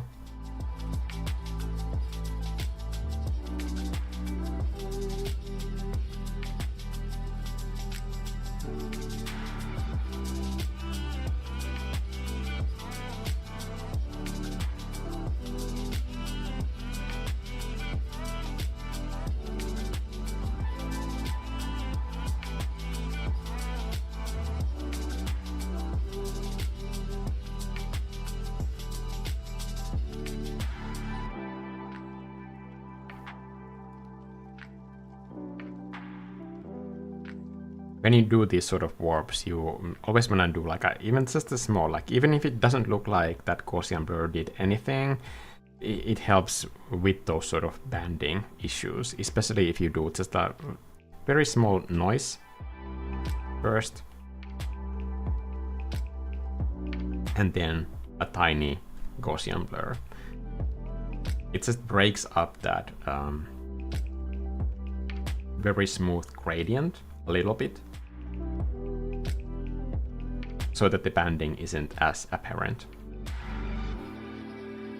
It's still there, but the line is no longer a straight line. It's this sort of like zigzag line, and that makes it like less hard for the eye to kind of like get a hold of.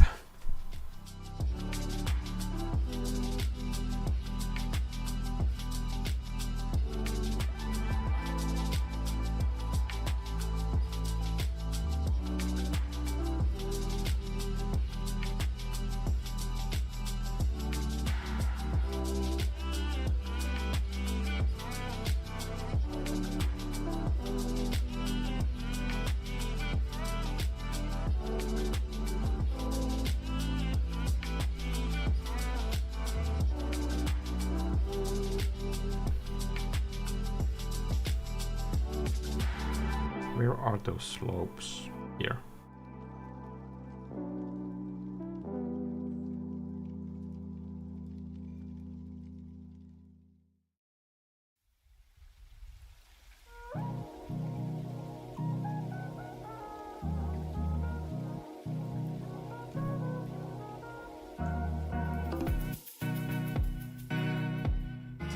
Tuko is saying, as long as you learn something from the experience, is it really a failure? I call it learning opportunity. Yeah, I think that's very well put.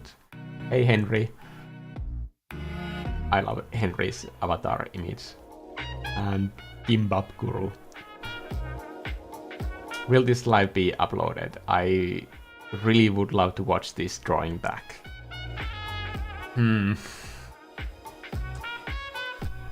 That's a tough question.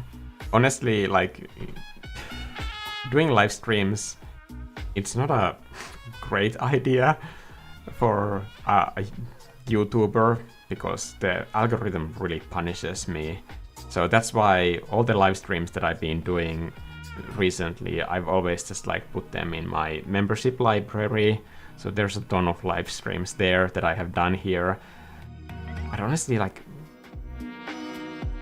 maybe I will make a exception with this one. Maybe I will just let it stay there. I might regret it. If I see in the statistics later that like this leads into like very negative results, then I might not be able to promise that. Like, for now, let's just say that like this live stream, I let it be there. I think Brad Colbo like explained this a lot better in one of his live streams that I was watching. He said that he very clearly kind of like outlined how and why having live streams on a YouTube channel hurts the channel. And I think in that live stream he said also that like he will have them like in some separate servers as recordings, and I thought that that's a great idea. I'm gonna keep doing that because I felt terrible just like deleting their live streams, because they do, in most cases, they hurt the channel. And obviously, like, visibility for me as an artist, it's really important to keep the lights on and pay for the videos.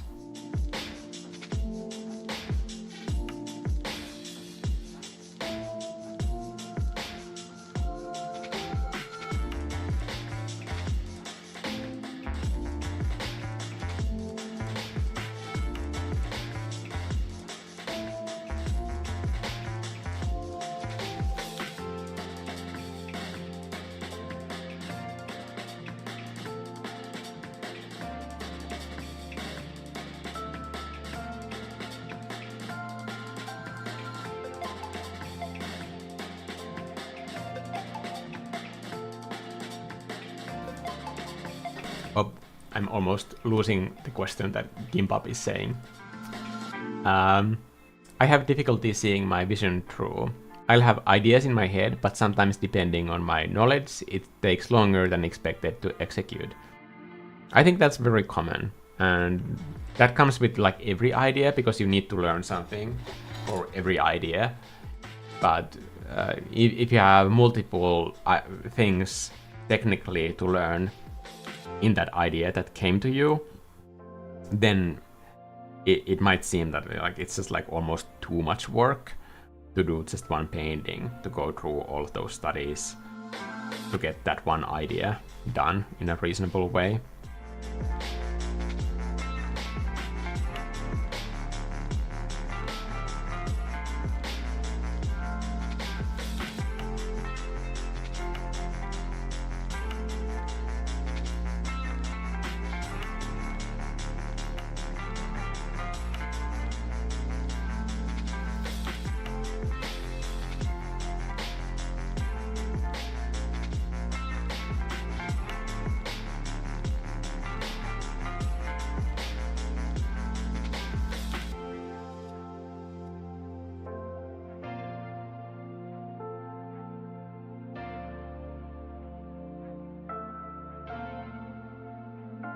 In those sort of like cases where you feel like there are multiple things that you need to rework, or even do like separate drawing or painting studies to get the idea done,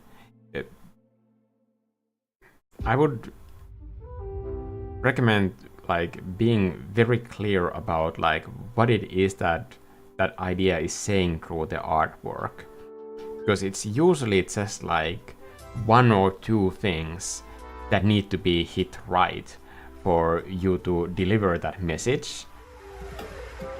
So if it feels like you need to like learn 30 new skills to get that point across, that might actually like hinder in how that idea reads to your audience.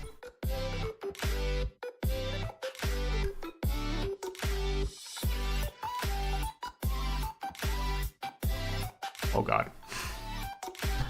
I just wanted to touch an icon, but my screen is going completely crazy.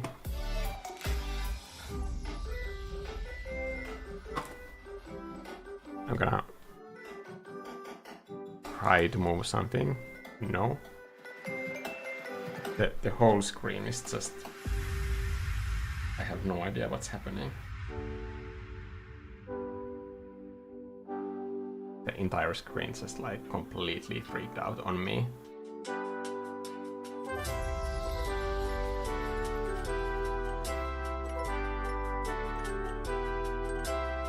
It might be that like my PC is dying or something.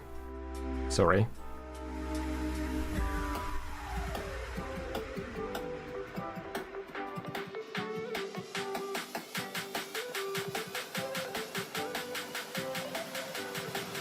That mountain peak to the left reminds me of a top of a prairie caves in the game Sky Children of the Light.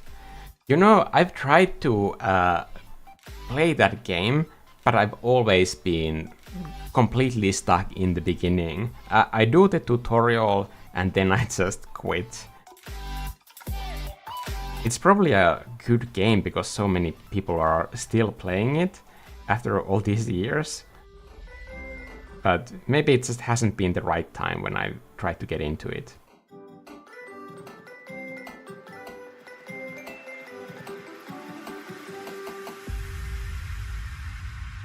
I've been playing a lot of Rogue Legacy and and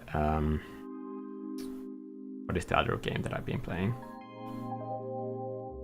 Trails games.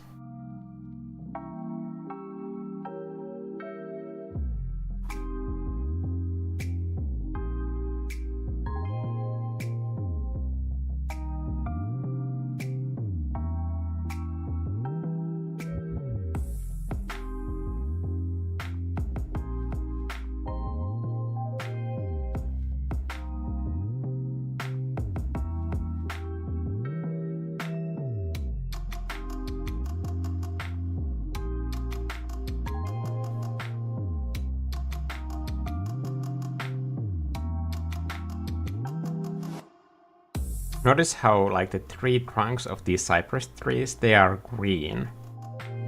That's something that when people paint landscapes that like they go into like must be red brown bark and they're like roarf. It's like no one needs all of that information if it's not relevant to your painting. So by having a green foliage in a tree, when you're doing the bark, usually just using very gray tones makes those gray tones already look very, very brown, just because they are surrounded by all that green. And if you go adding like a ton of saturated brown in there, it's gonna, I promise you, the brown looks like tenfold more saturated just because of the context.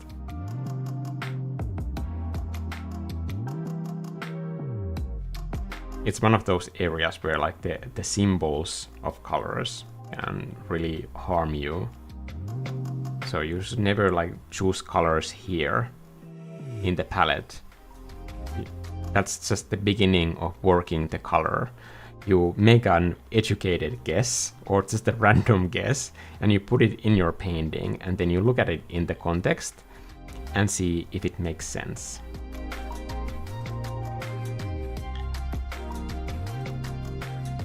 And then working the color is like doing small tweaks to it.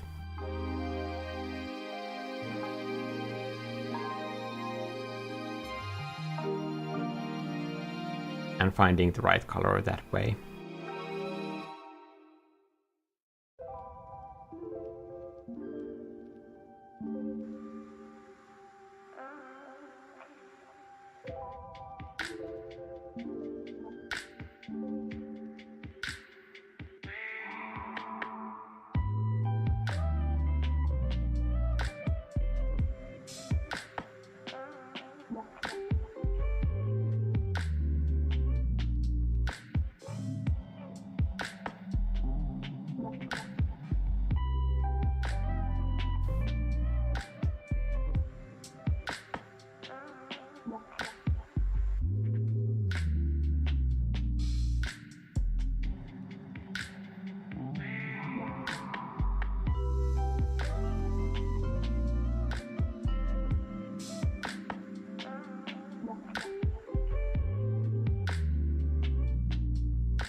I know that there is this like rake shape that is very distracting on the border, but I think that's sort of like the type of pattern arranging that I will need to do later to make that make sense.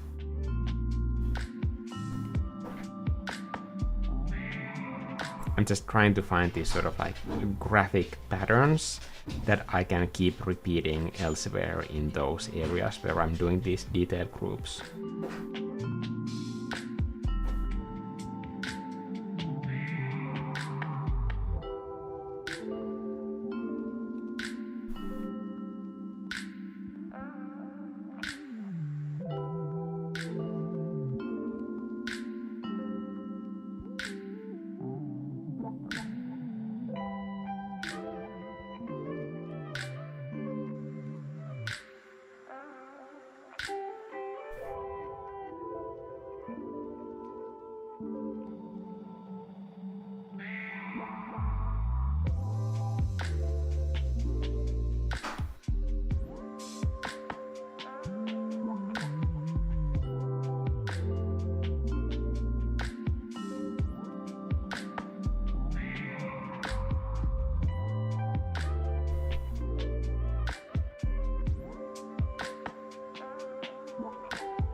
Okay, I'm trying to find a way to wrap this up because like I know that my PC is dying and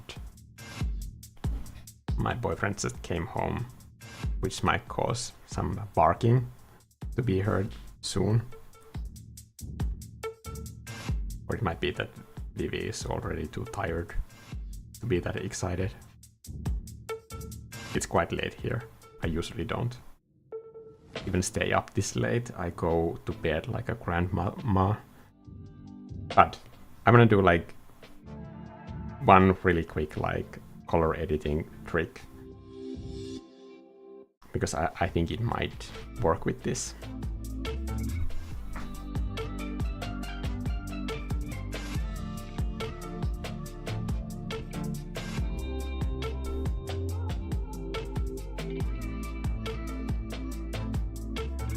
For the sunlight area over here. That's the reason that I layered all these like elements on top of each other over here, because I want the sunlight to kind of wrap around this area. And then maybe also here where the sunlight touches the rocks.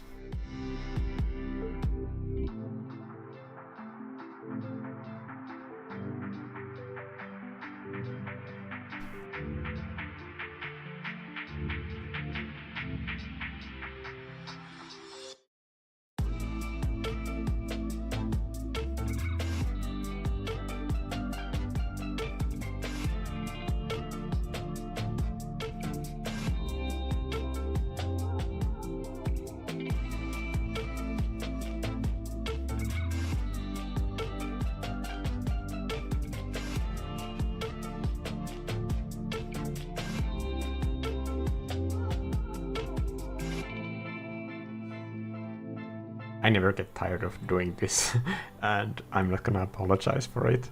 I know that it pulls into like one clump right now, but that's something that I can like redo later. But that's the effect that I wanted to have. I wanted to color this tree in the foreground into this sort of like bright saturated thing. And one way to do that is also to use a lighten layer. And it's like actually paint something very red in there.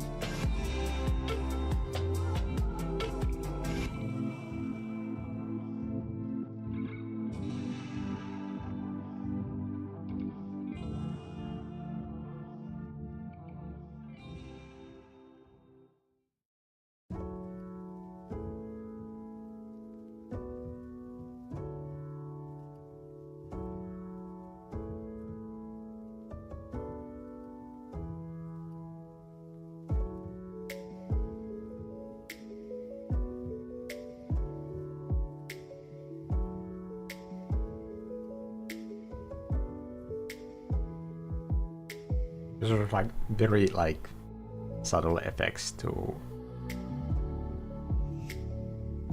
turn the painting from something like very old looking to something a bit more contemporary.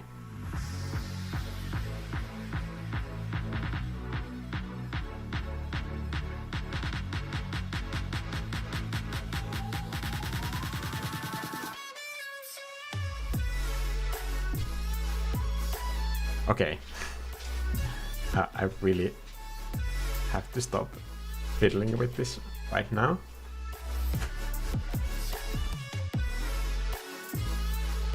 And I want to quickly say thank you to everybody who has made it to this stream. I want to read some of the questions really quickly. Maria is saying, draw a little frog to represent us. I will consider it. Maybe in a different painting. Like when I do a frog, that's for you. You're taking us there. Yes, thank you.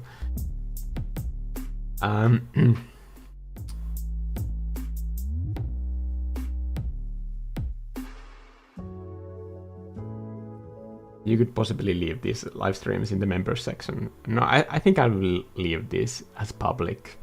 I'm gonna make an exception, please. I hope that I won't regret this later.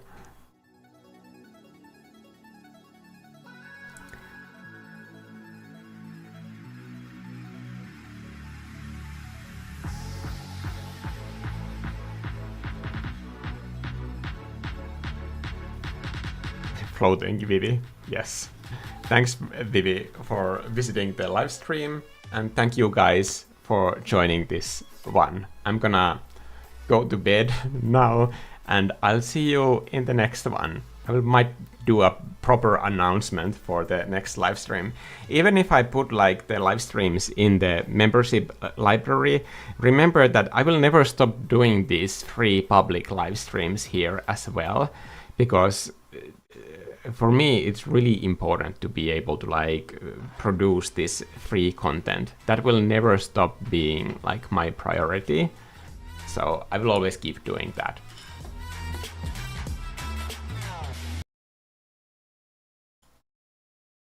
And before the live streams, like when I have better time, this was just like very spontaneous, but like before the live stream I will just upload a post, or I will announce it on my Instagram story feed. That's where I usually like post that I'm going live, and those will still keep happening. I don't have a direct schedule on when that will happen, but if you just like follow me on Instagram and check out, I will try to not to spam too much in my stories. I like having like one area where there are like no consequences.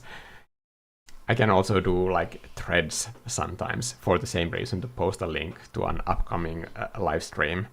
Anyway, or if you just like subscribe to this channel and like press the bell notification, that's how you can also see that like Mikko is live right now. But like don't destroy your life trying to catch these. I will keep making them, so surely at some point you will log out and be conscious at the same time that I'm here. Okay, and hopefully like this will inspire you to paint something, and I hope to see those paintings online, and I hope that you're brave enough to share them. Okay, thanks again. Bye.